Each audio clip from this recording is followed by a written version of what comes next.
இந்த நாளில் கூட ஆண்டவராகிய இயேசு கிறிஸ்துவினுடைய பரிசுத்தமான வார்த்தைக்கு முறையாய் நாம் ஒருங்கிணைந்து கூடி வந்திருக்கிறோம். கர்த்தர் கொடுத்த வார்த்தையை நாம் தியானிப்போம்.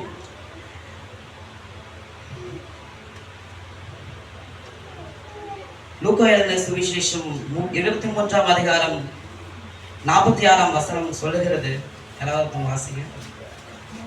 இயேசு, பிதாவே, உம்முடைய கைகளில் என் ஆவியை ஒப்புவிக்கிறேன் என்று மகா சத்தமாய் கூப்பிட்டு சொன்னார். இப்படி சொல்லி ஜீவனை விட்டார். ஆமென். ஹல்லேலூயா. தேவன் கடைசியாக என்ன சொல்கிறார்? தம்முடைய ஆவியை, தம்முடைய பரிசுத்த ஆண்டவராக இயேசு கிறிஸ்து தாம் உலகத்துல வாழ்ந்து தாம் நிறைவேற்றின கர்த்தர் எதற்காக தன்னை அனுப்பினார் என்ற காரியத்தை நிறைவேற்றும்படியாக அவர் நிறைவேற்றி தன் மனுஷன் எப்படி வாழ வேண்டும் என்ற காரியத்தை அவர் நமக்கு வாழ்ந்து காட்டினவராய், நியாயப்பிரமாணம் இல்லாதபடி அவர் தன்னையே அர்ப்பணித்தவராய் இந்த நாளில் அவர் நம்மளுடைய கடைசியிலே இந்த வார்த்தை சொல்லி அவர் வந்து ஒப்பு கொடுக்கிறவராய் இருக்கிறார். ஆமென். அல்லேலூயா. தேவன் அநேக காரியங்களை நம்முடைய வாழ்க்கையில சகித்து அவமானங்களை நிந்தனைகளையும் அநேக காரியங்களை அவர் அகப்பட்டு அவர் வந்து தன்னை ஒப்பு கொடுத்தவராய் இந்த இடத்துல காணப்படுகிறார். தன் தலையை தொங்கி தேவன் அந்த இடத்துல கர்த்தர் அந்த சிலுவை மத்தியில அந்த இவ்வளவாய் அன்பை கொடுத்து கர்த்தர் அவருடைய ஜீவனை அந்த இடத்துல விதமாக அர்ப்பணிக்கிறார். பிதாவின் இடத்துல கர்த்தர் அந்த பிதாவாகிய தேவன் அனுப்பின அந்த சித்தத்தின்படி அவர் நிறைவேற்றி தேவன் அவருடைய கரத்திலே பிதாவாகிய கரத்திலே அவர் வந்து அர்ப்பணிக்கிறவரா இருக்கிறார். நாம் வாசிக்கிறோம். யோவான் 3ஆம் அதிகாரம் 16ஆம் வசனத்திலே சொல்லுகிறது, தேவன் தம்முடைய ஒரே பேரான குமாரனை விசுவாசிக்கிறவன் எவனோ அவன் கெட்டு போகாமல் நித்திய ஜீவனை அடையும்படிக்கு அவரை தந்தொருளி இவ்வளவாய் உலகத்தில் அன்பு கூர்ந்தார். யாரை தந்திருக்கிறார்? தன்னுடைய குமாரனை. அவர் வந்து மனுஷன் ரூபமாய் வந்து தன்னையே அர்ப்பணித்தார். எவ்வளவாய் அவருடைய சிலுவையிலே 2 கரங்களையும் விரித்த வண்ணமாய் அவர் அறைந்தனர். இதற்காக அவர் இந்த உலகத்தின் மேலாக அவர் நம்ம அன்பு கூர்ந்தவராய் அவர் வந்து தன்னை அர்ப்பணித்தவராய் அங்க காணப்பட்டார். நாம் அநேக பாவங்களிலே நாம் சிக்குண்டவர்களாய் இந்த நாளில் நாம் காணப்படுகிறோம். தேவன் தம்மையே அந்த நேரத்துல ஒப்பு கொடுத்தவராய் நம்ம காணப்படும். அவர் அந்த நேரத்துல நமக்காக மனுஷன் தான் செய்கிற அனைத்து பாவத்தின் நிமித்தமாக அவன் ஏற்படுகிற எல்லா பாவத்தின் கிரியைகள் அவன் எல்லாவற்றிலும் அவன் மன்னிக்கப்படும்படியாக ஆண்டவர் அவனை விடுதலையாக்கும்படியாக இவ்விதமாக தேவன் அந்த இடத்துல தன்னை முழுமையாக அன்பை அந்த இடத்துல வெளிப்படுத்துகிறவராய் இருக்கிறார். ஹல்லேலூயா. எபேசியர் 5ஆம் அதிகாரம் 2ஆம் வசனம் சொல்லுகிறது. யாராவது வாசிக்கலாமே.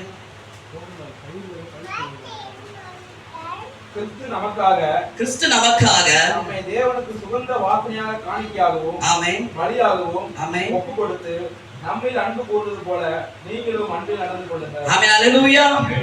கிறிஸ்து நமக்காக தம்மை தேவனுக்கு சுகந்த ஒரு வாசனையாக அவர் வந்து ஒப்பு கொடுக்கிறார்.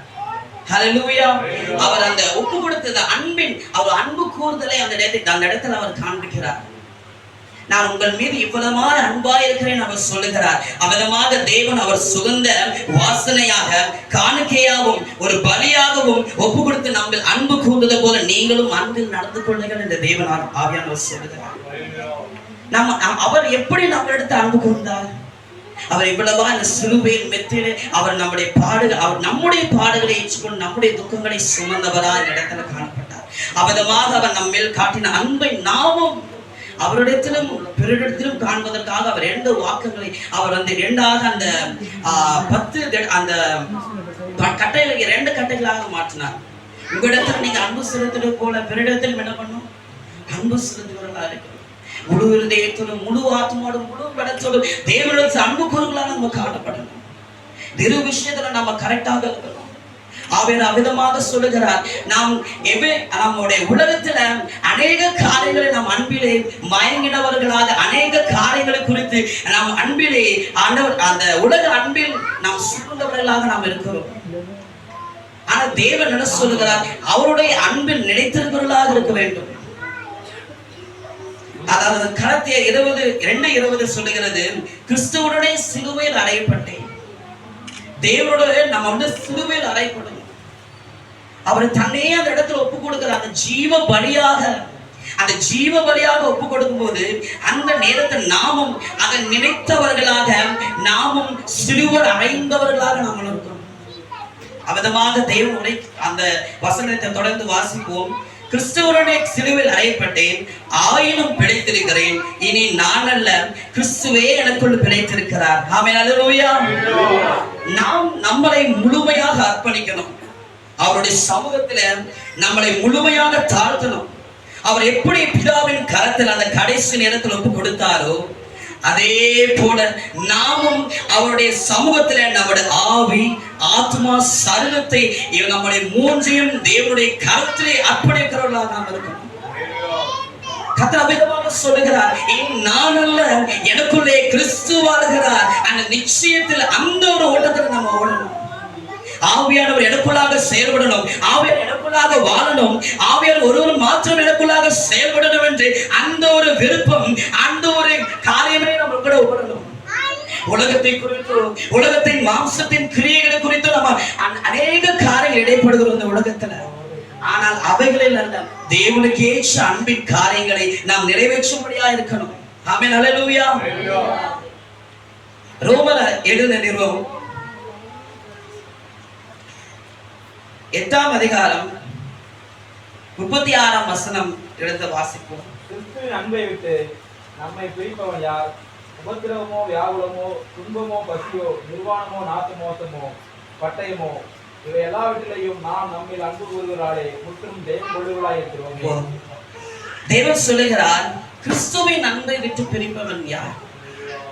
எந்த ஒரு உபத்திரவமோ, வியாகுலமோ, ஒரு துன்பமோ, எந்த ஒரு காரியமா இருந்தாலும் தேவனுடைய அவர் அன்பில் விட்டு நாம் பிரிப்பவர் ஒருவரும் காணப்பட முடியாது. அவர் தன்னை ஜீவ பலியாக அந்த நேரத்தில் ஒப்பு கொடுக்கும் போது நாமும் அவரிடத்துல நாமை ஜீவ பலியாக மாம்சத்திலும் ஆவியிலும் அந்த ஆத்மாவிலும் நம்ம ஒப்பு கொடுக்கும் போது தேவ ஆவியானவர் இந்த எல்லா காரியத்திலும் இருந்து நம்ம அவருடைய அன்பில் பிரிக்காதவராய் அவருடைய அன்பிலே நாம் நடத்த தேவன் கிருபை செய்வராய் இருக்கிறார். ஆமென், அல்லேலூயா. அடுத்ததாக, இவை எல்லாவற்றிலும் நாம் நம்ம அன்பில் கூறுகிறது முற்றிலும் ஜெயம் கொடுக்கிறவர்களாக இருக்கிறோம். நாம் இந்த எல்லாவற்றையும் அனுபவிக்கிறவர்களா இருந்தோம், ஆனால் அதுல என்ன கொடுக்கிறோம்? ஜெயம் கொடுக்கிறவர்களா இருக்கிறோம். ஆமென், அல்லேலூயா. மரணமானாலும், ஜீவனானாலும், தேவ தூதர்களானாலும், அதிகாரங்களானாலும், வல்லமை நிகழ்காரியங்களானாலும், வருங்காரியங்களானாலும், உயர்வானாலும், தாழ்வானாலும், வேறெந்த சிருஷ்டியானாலும் நம்முடைய கர்த்தராகிய கிறிஸ்து இயேசுவின் உள்ள தேவனுடைய அன்பு நம்மை பிரிக்க மாட்டாது என்று நிச்சயித்திருக்கிறோம். ஆமென், அல்லேலூயா. எந்த ஒரு காரியமா இருந்தாலும் சரி, உலகத்தில் நமக்கு விரோதமா அநேக காரியங்களும் விரதா இருக்கும். உபத்திரவங்கள், அநேக நிந்தனைகள் நாம் அனுபவிக்கிறவர்களாக இருப்போம். இயேசு எப்படி அந்த சிலுவையின் மரணத்தில் அந்த பாடுகள் ஏற்பட்டாரோ, அதே காரியம் நாமளும் இந்த உலகத்தின் நிமித்தமாக நம்ம பாடுபடுகிறோம். ஆனாலும் இவைகள் மத்தியில் தேவன் நம்மளோடு இருந்து நம்மை நடத்துகிறவரா இருப்பார். ஹல்லேலூயா. அதுக்கு நாம் என்ன செய்ய வேண்டும்? அவருடைய சமூகத்தில் நாம் ஒப்பு கொடுக்கிறவரா இருக்க வேண்டும். ஹல்லேலூயா. அந்த வசனத்தில் நாம் வாசித்தோம், சுகந்த வாசனையாகவும் அவருடைய காணிக்கையாகவும் நாம் ஒப்பு கொடுக்கணும். ஆமென். ரோமர் 12:1 சொல்லுகிறது, அப்படி இருக்க சகோதரரே, நீங்கள் உங்கள் சரீரங்களை பரிசுத்தமும் தேவனுக்கு பிரியமான ஜீவ பலியாக ஒப்பு கொடுக்க வேண்டும் என்று தேவனுடைய இரக்கங்களை முன்னிட்டு உங்களை வேண்டிக் கொள்கிறேன். இதுவே நீங்க செய்யத்தக்க புத்தியுள்ள ஆராதனையா இருக்கிறது. நம்முடைய சரீரங்கள் பரிசுத்தமாக்கப்படணும். நம்ம உலகத்துல நம்ம இடைப்படுகிறது நம்முடைய சரீரம் தான். அநேக இடத்துல அவைகள்லாம் பரிசுத்தமாக்கப்படணும். தேவனிடத்தில் நாம் தினமும் அனுதினமும் நாம் கேட்கணும், இயேசுவே, என்னுடைய சரீரங்கள், என் ஆவிகள், என் ஆத்மா, ஆவியானவரே நீ பரிசுத்தப்படுத்தியறணும்.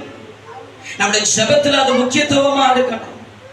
தேவன் அதை தான் விரும்புகிறார். நாம் பரிசுத்தமாய் ஜீவிக்கணும். இந்த உலகத்துல அவர் எப்படி பரிசுத்தமாய் வாழ்ந்தாரோ அதே போல நாம் இந்த உலகத்துல பரிசுத்தமாய் வாழணும். அதுதான் அவருடைய நோக்கமே.